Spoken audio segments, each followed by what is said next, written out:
Well, I think what they've done is one of the most courageous and fearless things I've seen. I think I think to walk away from all of that, the public grief that we know about, but to all of that family pain. Well, we should think of the Queen as a great-grandmother, and we should think of Prince Charles as a dad. I mean, they will all be suffering from this hugely.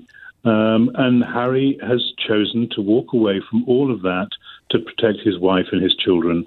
And I think that you've got the analysis of the media totally right, that the angriest media is from the angriest people, or the people feeding Mr. and Mrs. Angry.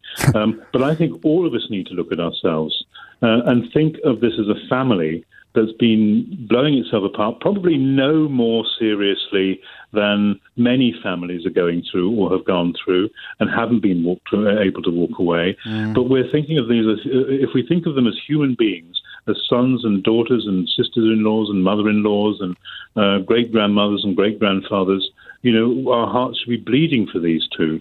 I mean, you're not in any way suggesting they should be bleeding more for these two than for people, stuck in a dinghy in the middle of the English Channel or living in Syria at the time, or even people using food banks. But it's not either or, is it? This is one of the great mysteries of our era. It's not either or, and we are showing ourselves more and more to be a nation with less and less compassion less and less tolerance of different people, different choices. I mean, that was what was going on in the family. I mean, without knowing any of the detail or any of the personalities involved, it was differences of opinion, it's differences of definition of duty, it's differences of definition of loyalty.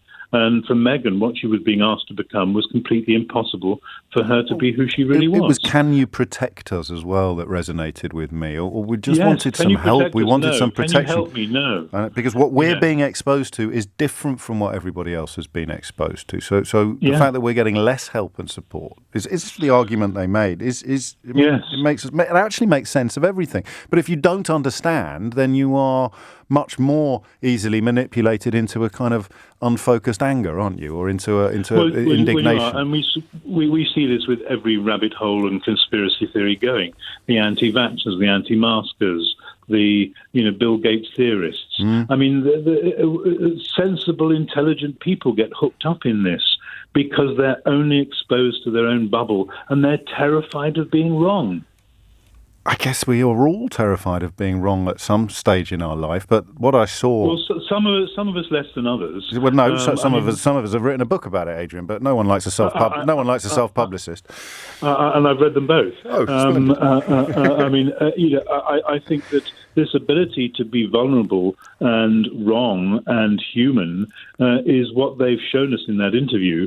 I believed every word of it. I don't believe they were mincing their words. They did announce at the beginning of the interview that they weren't being paid for it. They want to get their version of events on the record, and they want to get their version of events on the record to appeal to the reasonable, sensible, rational, nuanced thinkers in society, which are fewer and fewer and fewer.